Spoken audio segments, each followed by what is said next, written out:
Hey guys, this is Sonduren Canadian Rider. Today we're going to be doing a walk around video of the Ducati 899 Panigale. Now, this is the baby brother to the 1199 Panigale, and I wanted to give some of my impressions after receiving delivery of the bike about 3 weeks ago. Some of the mods that came with it, some of the specs, what I thought initially about the bike. I've taken it out maybe 2 or 3 times, so I just want to run through that with you guys. So let's start talking about the specs. We got an 898cc V-twin motor on this 899 Panigale.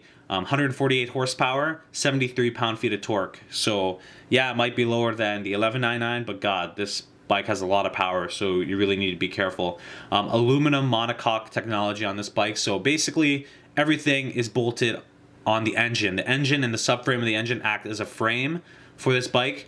So this is supposed to help with weight savings and everything like that. We have the radial monoblock calipers here, 320 millimeters, 13-inch discs. The rear's got a 245 millimeter, 9.6-inch disc. Full ABS on this, obviously.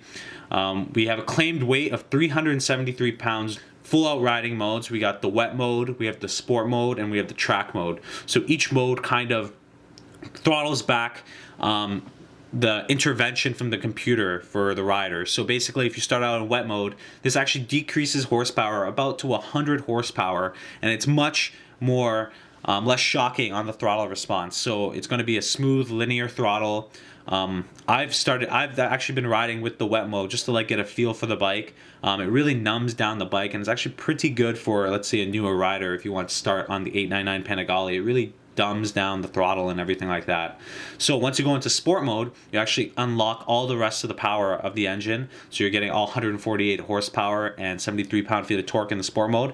And the dynamic traction control, we have the engine braking control. Those are all controllable through these modes. So, and you're actually able to select on these modes what's going to happen. So you have the ABS system intervention, the dynamic traction control, the EBS. So those are all actually adjustable. And then in race mode, you go up to race mode and you are full power, no engine intervention, no computer intervention, and it's basically you and the bike.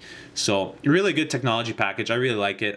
Using the dash and everything, I thought it's very readable, really handy looking at it. So it's actually quite enjoyable to look at all the time. There's no real glare or anything like that, which is good. Ducati quick shift on this. So on upshifts, you don't even have to shift, just simply hit up on your shifter and bam, you're in gear. Bam, bam. The only thing I still have to harp on Ducati, I don't understand how they could not include a clear coat on the red version of their bike on the 899, but include it on the white.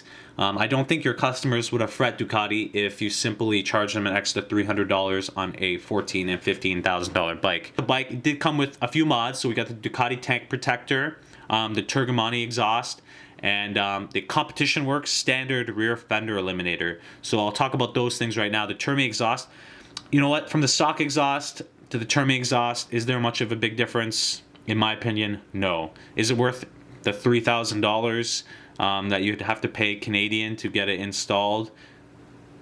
No. Does it look good? Yeah, it looks better on the Panigale for sure. I just don't think it's worth that much money. That's my opinion. It does sound a little throatier.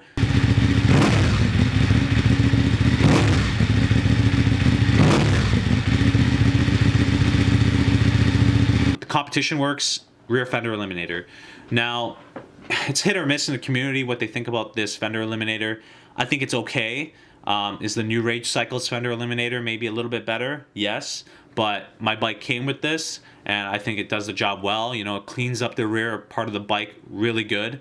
So the one, you know, knock on this product is that the lights themselves are not that bright. I have to agree, in the daylights, let's say in the sun, it's going to be hard for someone to see where you're signaling unless they're really paying attention. So I'm not sure how I feel about that, but otherwise the installation was really good. So all that part, like the quality of the product was good. It's just that the lights could be a bit brighter. That's my only knock on it. But I love the clean look now. The license plate is put back to the passenger foot pegs. It looks a lot better. So tell me what you think about the bike. What do you think about the mods? Please comment below. Like this video if you liked it. Dislike this video if you dislike it. Please subscribe. I'm going to actually be doing A few more videos coming up. Now, I know it's still a little bit cold, so I won't be doing any riding videos currently unless, you know, the spring magically decides to pop up on us. But I am going to be doing an oil change video on the Panigale, a few more interesting videos that I want to get some of your thoughts on. And I really appreciate it, guys. We've already got a bunch of subscribers on the channel. We're about to hit 100 subscribers, so I'm really excited about that and looking to provide you guys content. So definitely, I will see you in the next video, and I can't wait to start continuing doing this, and spring's on the way.